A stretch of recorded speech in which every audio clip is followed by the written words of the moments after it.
नमस्कार दर्शकों, स्वागत है आपका हमारे चैनल प्रभात कहानी में। आज हम एक ऐसी कहानी सुनेंगे जो बताती है कि व्यक्ति का कर्म ही उसका भाग्य होता है। ये कथा श्रीमद् भागवत महात्म्य का एक अभिन्न अंग है जो हमें दर्शाती है कि भगवान की भक्ति और सत्संग में कितनी शक्ति होती है। हम बात कर रहे हैं आत्मदेव और उनके पुत्र धुंधंकारी की, जिसमें आत्मदेव को अंत में मोक्ष कैसे मिला। आज की इस कथा में इसी का श्रवण करेंगे। बहुत समय पहले तुंगभद्रा नदी के तट पर आत्मदेव नाम के एक ज्ञानी और धर्मात्मा ब्राह्मण रहते थे। उनके पास सब कुछ था, धन, ज्ञान और समाज में सम्मान। पर उनके जीवन में एक गहरा दुख था, संतान का न होना। उनकी पत्नी धुंधली स्वभाव से बहुत क्रोधी और कपट से भरी हुई थी। आत्मदेव पुत्र की इच्छा में इतने दुखी हो गए कि एक दिन उन्होंने आत्महत्या का विचार किया। इसी समय उन्हें एक सन्यासी महात्मा मिले। आत्मदेव ने उन्हें अपनी सारी व्यथा सुनाई। महात्मा ने अपने ज्ञान से जाना कि आत्मदेव को 7 जन्मों तक संतान का सुख नहीं लिखा है। फिर भी दया करके उन्होंने अपनी झोली में से एक दिव्य फल निकाला और आत्मदेव को दे दिया। उन्होंने कहा, इसे तुम्हारी पत्नी को खिलाओ। वह पवित्रता से यदि नियम का पालन करेगी तो तुम्हें एक तेजस्वी पुत्र की प्राप्ति होगी। आत्मदेव बड़े प्रसन्न हुए, पर जब उन्होंने फल अपनी पत्नी धुंधली को दिया तो उसने उससे छल किया। आलस्य और पवित्रता के डर से उसने वह फल खुद ना खाकर अपनी गाय को खिला दिया और अपनी बहन से हुए बच्चे को अपना बताकर पालने का फैसला किया। समय आने पर गाय से एक पुत्र का जन्म हुआ, जिसके कान गाय की तरह थे, इसलिए उसका नाम गोकर्ण पड़ा। दूसरी तरफ धुंधली ने अपनी बहन के बेटे को धुंधंकारी नाम देकर उसका पालन पोषण किया।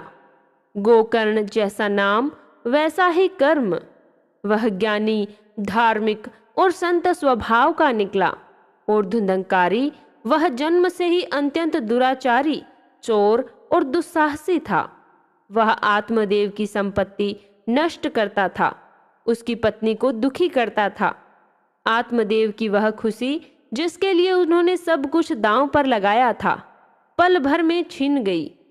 अपने पुत्र के अत्याचार से दुखी होकर आत्मदेव ने एक दिन गृह त्याग कर लिया और वन में चले गए।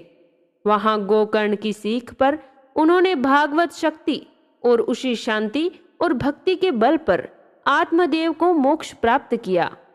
इधर धुंधंकारी का अंत निकट था। उसने अपनी सारी संपत्ति पाप और व्यभिचार में उड़ा दी। एक दिन जिन वैश्याओं के साथ वह रहता था, उन्होंने धन के लालच में धुंधंकारी को मार डाला, उसे बिस्तर के नीचे दबा दिया और आग लगा दी।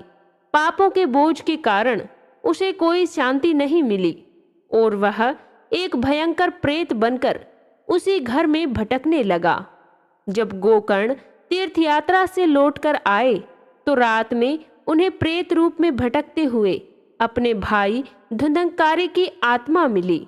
धुंधंकारी ने उन्हें अपनी सारी कहानी सुनाई और मुक्ति की गुहार लगाई।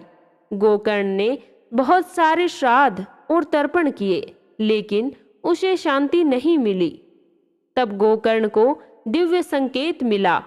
धुंधंकारी की मुक्ति केवल श्रीमद् भागवत महापुराण की कथा सुनने से ही हो सकती है। गोकर्ण ने तुरंत भागवत सप्ताह का आयोजन किया। कथा सुनने के लिए हजारों लोग इकट्ठा हुए और उनके बीच में एक बिना गांठ का बांस था। उसी बांस में धुंधंकारी प्रेत रूप में बैठा था और कथा सुन रहा था। जैसे ही पहले दिन की कथा समाप्त हुई, बांस में एक गांठ खुल गई। दूसरे दिन दूसरी गांठ खुली और ऐसे ही 7 दिन कथा सुनने के बाद 7 गांठें खुल गई।